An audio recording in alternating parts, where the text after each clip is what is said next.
अब फिर जो है वो बदल गया। केवल उत्तर याद रखने से काम नहीं चलने वाला, सोचना पड़ेगा। 10 अगस्त से रात 9 बजे सोनी एंटरटेनमेंट टेलीविजन और सोनी लिव पर। আহা মনরা কাটে না বুকের যাতনা বুঝে না, আহা মনরা কাটে না বুকের যাতনা বুঝে না, আহা মন। গোপাল দাদা, সর্বনাশ হয়ে গেল, আমার সব চলে গেল, মাথা গোজার স্থানটুকু আর থাকবে না। আরে না কেঁদে আমাকে একটু বুঝিয়ে বলো দেখি। মন্ত্রীমশাই নজর পড়েছে আমাদের 7 ঘরের ওপর। আমরা 7 পুরুষ ধরে আছি, মহারাজকে কর দিই, তবু কেন আমাদের ওখান থেকে হাঁটিয়ে দেবে? আরে আরে তুই অর্ধেক বলে আবার কেঁদে ওঠে। আহা পুরো কথাটা বলো না, না হলে আমি বুঝবো কি করে? গোপাল দাদা, আজ বটা ঘটা এসেছিল রাজমিস্ত্রি নিয়ে। সর্দার রাজমিস্ত্রি এসে মাপজোপ করতে লাগলো। বটা ঘটা বলে আমাদের ঘর মাসখানেকের মধ্যেই ভাঙা হবে। আমরা কোথায় যাবো গোপাল দাদা, বলো আমরা কোথায় যাবো বলো গোপাল দাদা? আরে আরে কেঁদো না, আমাকে মহারাজের সাথে কথা বলতে দাও। সন্ধেবেলায় যখন কেউ থাকবে না, আমি মহারাজের সাথে কথা বলবো। আমি ভালো করে বিষয়টা বুঝে নিই আগে। কেঁদো না। আরে আমি থাকতে তোমাদের কোনো বিপদ হতে দেব না। ওরা কি করবে মহারাজ? ওদের আমি কথা দিয়েছি। কথা দেবার মালিক কি তুমি? না মহারাজ, কথা দেবার মালিক আপনি। আমি শুধু আমার কথাটা আপনার কাছে নিবেদন করলাম। ওদের মাথার উপর ছাদটা বানিয়ে দিন মহারাজ। যারা অবাঞ্ছিত তাদের দায়িত্ব আমার নয়, ওদের মাথা গোজার দায়িত্ব ওদেরকেই নিতে হবে। মহারাজ আপনি রাজা। গোপাল, তোমার মুখ যেন আমায় আর না দেখতে হয়। ঠিক আছে মহারাজ, কাল থেকে আপনার রাজসভায় আসবো না, আপনাকে আমার মুখও দেখাবো না। কিন্তু আমার বিশ্বাস আপনি পরে এই ব্যাপারটা নিয়ে মনে কষ্ট পাবেন মহারাজ। চললাম। আমি সত্যিই খুব ধর্ম সংকটে পড়েছি। গোপালকে ওইভাবে বরখাস্ত করে, গোপালের কথাটাও তো আবার ফেলে দেবার নয়। আবার মন্ত্রী যে কথাটা বলেছে সেটাও যে খারাপ বলেছে সেটা বলবো না। কৃষ্ণনগরের সৌন্দর্যের জন্য ওখানটা তো সুসজ্জিত বাজার করাটাও খুব জরুরি। আপনার মন কি বলছে মহারাজ? গোপালকে পুনরায় সভায় আনতে, এবং আমি চাই একটা সুন্দর পরিসমাপ্তি। তাহলে লোক পাঠিয়ে গোপালকে বলুন কাল থেকে রাজসভায় আসতে। পেয়াদা পাঠিয়েছিলাম, তারা এসে খবর দিয়েছে যে ঘরে তালা দেওয়া, গোপালকে নাকি কোথাও পাওয়া যাচ্ছে না। যে ধরা দিতে চায় না তাকে ধরবো কি করে বলো তো? তবে আমার বিশ্বাস গোপাল এমন কোনো এক জায়গায় গেছে যেখানে গোপালকে কেউ চেনে না। সম্পূর্ণ অজানা অচেনা জায়গায় গোপাল নিজেকে আত্মগোপন করে রেখেছে। মহারাজ, একটা উপায় আছে। গোপালকে বুদ্ধি দিয়ে ফিরিয়ে আনতে হবে।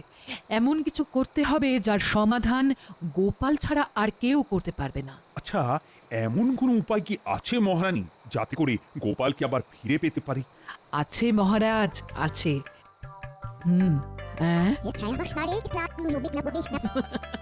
বাহ বাহ রানী, বাহ, দারুণ দারুণ। আমি কাল সকালে ঢেঁড়া পিটিয়ে রাজ্যের প্রতিটি কোণে এই কথা জানাবো।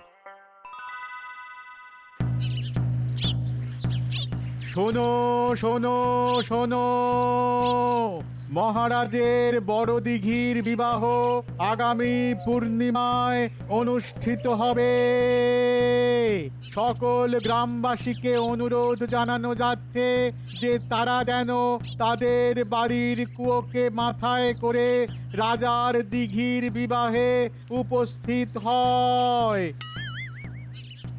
অন্যথায় 5টি করে মোহর মহারাজের কোষাগারে জমা দিতে হবে। শোনো শোনো শোনো। কি রে বাবা, এ আবার কেমন তোর কথা? মহারাজের কি মাথাটাতে খারাপ হয়েছে নাকি? আমার তো ওই 3 কোটি বয়স হলো। এই রকম অদ্ভুত বিয়ে তো আমি ওই কোশমিন কালেও শুনিনি।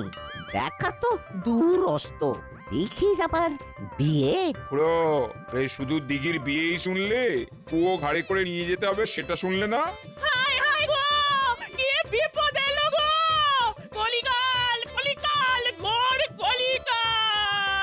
শুনেছি মহারাজের সবাইকে গোপাল বলে খুব চালাক লোক আছে, যে সে থাকতেও মহারাজের এই অবস্থা।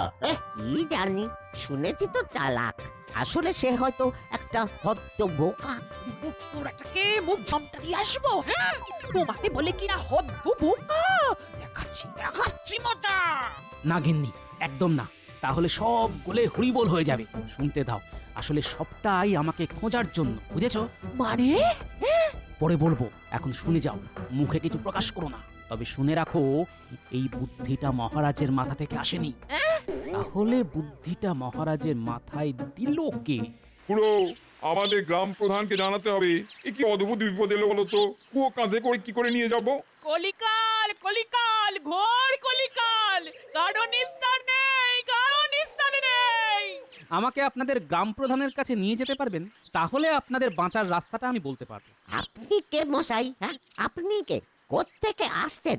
আমি আসছি অজানা দেশ থেকে। কোথা থেকে? আমরা আসছি সেই অজানি দেশ থেকে। আমার নাম না জানি কি, আর ইনি হলেন আমার তিনি, নাম হ্যাঁ জানি।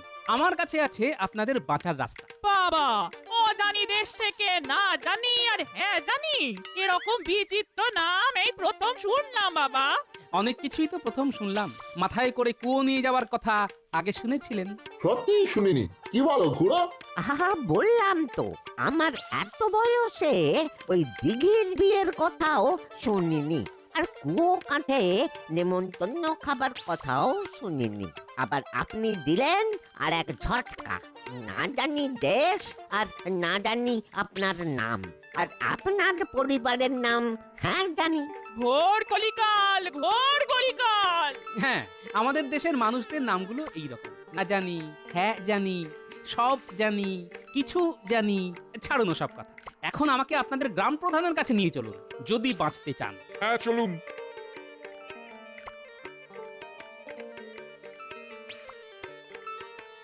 মহারাজের ঢেঁড়া শুনে মাথাটা কেমন ঘুরতে শুরু করেছে। কুয়ো কাঁধে করে দিঘির বিয়ে খেতে যাবার মতো অসম্ভব কথা মহারাজের মাথায় এলো কি করে? আপনার সাথে এই ব্যাপারে কথা আছে গ্রাম প্রধান। আপনি কে? আপনাকে তো এই গ্রামে আগে দেখিনি। আমি অনেক দূর থেকে আসছি, সেই ৩-৯ মাঠ পেরিয়ে ৩-১০ রাজ্যের অজানি দেশ থেকে। আমার নাম না জানি কি, আর ইনি হলেন আমার পরিবার, নাম হ্যাঁ জানি। আমি এসেছি আপনাদের এই ভয়ঙ্কর সমস্যা থেকে উদ্ধার করতে। মানে মহারাজের দিঘির বিয়ে? হ্যাঁ গ্রাম প্রধান, আপনি যাবেন মহারাজের কাছে গ্রামের কিছু মানুষকে নিয়ে, বলবেন মহারাজ, মহারাজ, আমরা আসছি পূব গাঁ থেকে। আপনার নিমন্ত্রণ আমরা স্বীকার করলাম মহারাজ। কিন্তু শর্ত জানো তো? জানি মহারাজ, জানি। আমাদেরও একটা শর্ত আছে মহারাজ। আচ্ছা বেয়াদব তো তোমরা, মহারাজকে শর্ত দাও। মন্ত্রী, ও তুমি বুঝবে না। নাও নাও নাও, শিগগির তোমাদের শর্ত বলো। শিগগির বলো, আমি তোমাদের শর্ত শুনতে চাই। মহারাজ, আমাদের শর্ত হলো, আমাদের কুয়োগুলো খুব ধরেছে যে যার বিয়ে সেই আপনার দিঘি যেন তাদের এসে নিমন্ত্রণটা করে যায়। ওই ঢেঁড়াওয়ালার নিমন্ত্রণ সে নেবে না, দিঘিকে আসতে হবে আমাদের পূব গাঁয়ে। তাই এই শর্তটা কে শিখিয়েছে? গ্রাম প্রধান? এটা তো তোমার বুদ্ধি নয় বাবা, কে শিখিয়েছে? কে আর শেখাবে? আমার শত্রু ছাড়া ভালো লাগে না। রাজ্যতীষীর গণনা কিছুতেই মেলে না। মহারাজ, সে বড় অদ্ভুত মানুষ, অজানি দেশ থেকে এসেছেন, নাম না জানি কি, ওনার পরিবারের নাম হ্যাঁ জানি। গোপাল, গোপাল, আমার গোপাল। অবশেষে ধরা দিলে তুমি।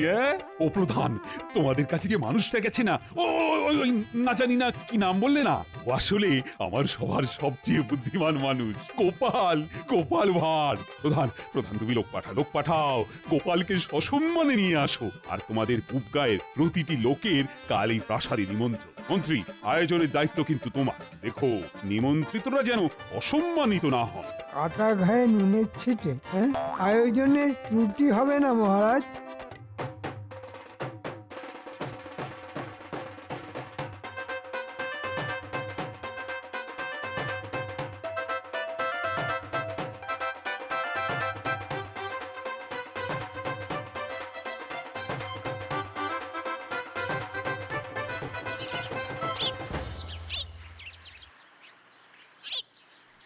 এসো এসো গোপাল, এসো। তোমাকে হারানোর ব্যথা যে কি সেটা আমি হাড়ে হাড়ে বুঝেছি। প্রণাম নয়, প্রণাম নয়, বুকে এসো গোপাল, বুকে। রানী, তোমার বুদ্ধিতে কিন্তু আমি গোপালকে আবার ফিরে পেলাম। গোপাল আবার আবার প্রমাণ হলো জল ছাড়া মাছ, আর গোপাল ছাড়া মহারাজ হয় না, হতেও পারে না। রানীমা, এবার যে আপনি সবাইকে ছাপিয়ে গেছেন, আপনাকে প্রণাম। রানীমার বুদ্ধিতেই আমার সিদ্ধি লাভ। আমি ঘোষণা করলাম আমাদের নতুন বাজারও হবে, আর তার সাথে ওদের মাথার উপর পাকা ছাদও হবে।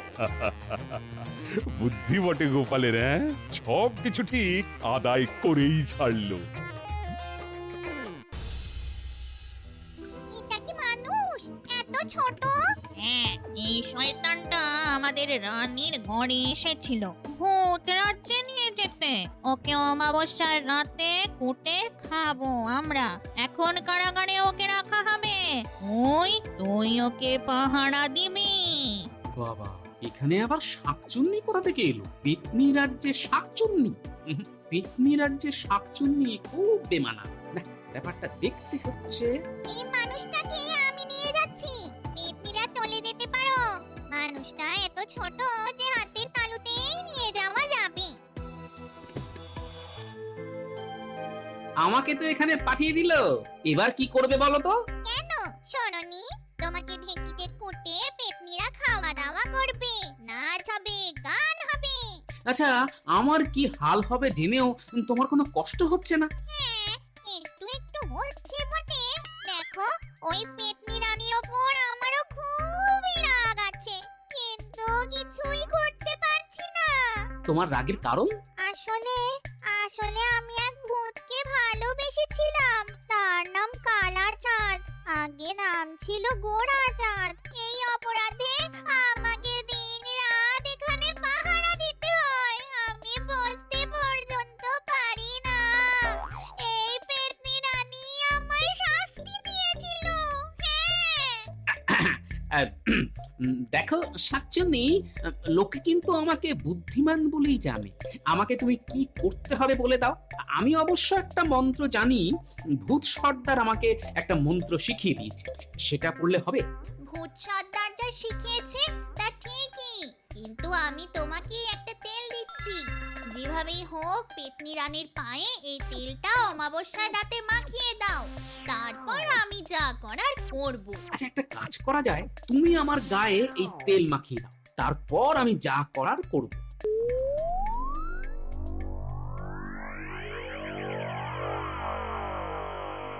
আজ কিন্তু অমাবস্যা রাত, সবাইকে নিয়ে তুই রাজবাড়ির ছাদে উঠে পড়। প্রহরীদের আমি একটা কাজের ছুতোয় বাইরে পাঠিয়ে দেব। ঠিক আছে মন্ত্রী মশাই।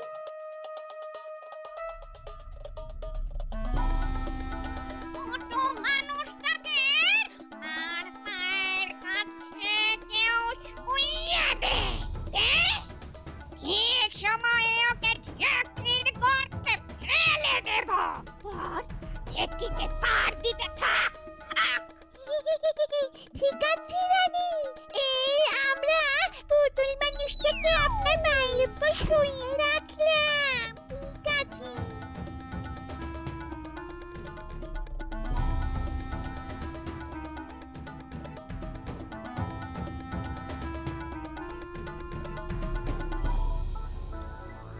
প্রহরী, প্রহরী, তোমরা দলবল নিয়ে এই মুহূর্তে রাজ্যের পূব সীমানায় চলে যাও। ওখানে নাকি একদল ডাকাত ধরা পড়েছে, তোমরা সেখানে যাও। এক্ষুনি চলে যাচ্ছি মন্ত্রী মশাই, আর রাজবাড়ি সামলাতে তো আপনি আছেনই।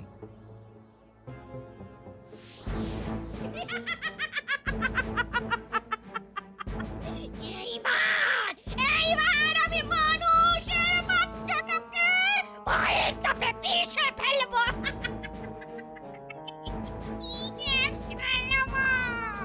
ঢেকিতে দেওয়ার আগে পেতনি রানী তার ডান পা আমার গায়ের উপর রাখে, মানে তার পায়ে তেল লেগে যাবে।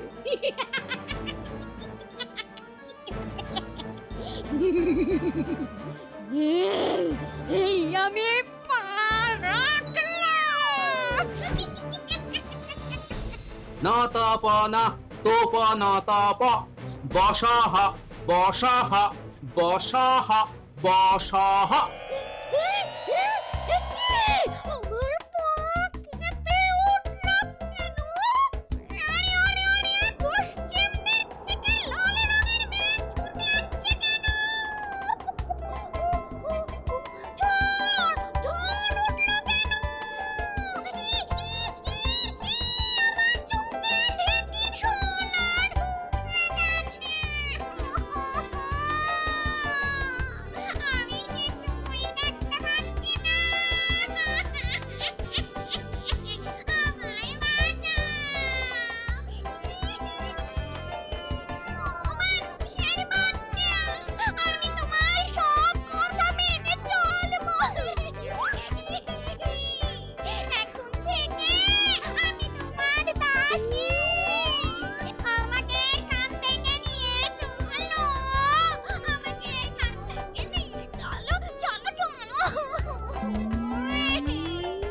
আমার হাত ধরো, আগে শাকচুন্নিকে উদ্ধার করি, তারপর আমরা আকাশে উড়বো।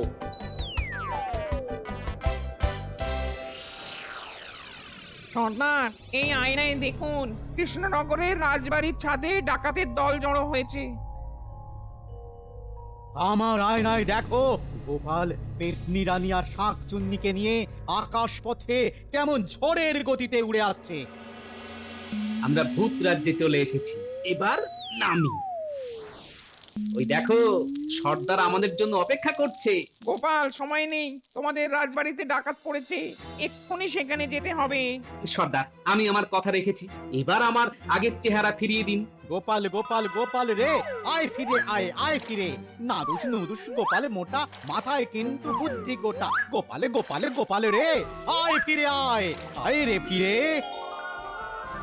ধন্যবাদ সর্দার, এবার পেতনি রানীকে বিয়ে করে সুখে শান্তিতে ঘর করুন। আমার কি হবে গোপাল ভাই? সর্দার, কালাচাঁদের সঙ্গে এই শাকচুন্নির বিয়ে দিয়ে দিন। ওরা একে অপরকে ভালোবাসে, তার জন্য যথেষ্ট শাস্তি পেয়েছে শাকচুন্নি। ওকে সুখী করে দিন। ঠিক আছে, এখন তুমি কালা চাঁদকে নিয়ে রাজবাড়িটা বাঁচাও। কালা চাঁদ, গোপালকে পিঠে নিয়ে শিগগিরই রাজবাড়িতে উঠে যাও। তাড়াতাড়ি করে নিচে নেমে যাও, কোষাগারে সব মোহর সরাতে হবে। কেউ আসার আগেই এই কাজটা করে ফেলতে হবে। গোপাল, তাকিয়ে দেখো, ওই যে রাজবাড়ির ছাদে ডাকাতরা নিচে নামার চেষ্টা করছে, তাড়াতাড়ি করে নামতে হবে। মন্ত্রী মশাই, ওপরে তাকান, দেখুন কার পিঠে চড়ে কে যেন আসছে। ভূত! ওরে পালা পালা! ওরে গোপাল এসেছে ভূত নিয়ে, কি পেল্লাই ওই ভূতের চেহারাটা! ঘটা পালা রে! গোড়াচাঁদ, ওরা পালাতে চেষ্টা করছে, ধরো ওদের। এই, পালাবি না কেউ, তাহলে মেরে পাট করে দেবো। ওদেরকে আটকে রাখো গোড়াচাঁদ, আমি মহারাজকে গিয়ে সব বলছি।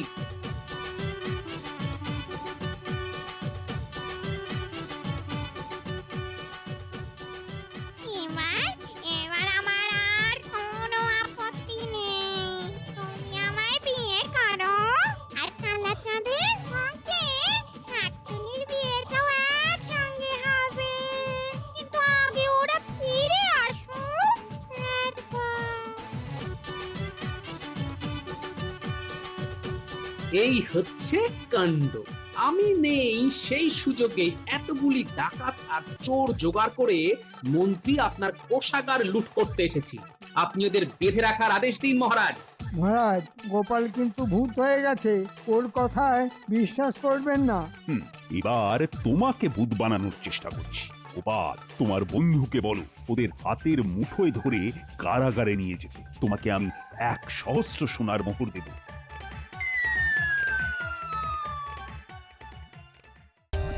For more updates, subscribe to our channel, click the show links and enjoy watching the videos.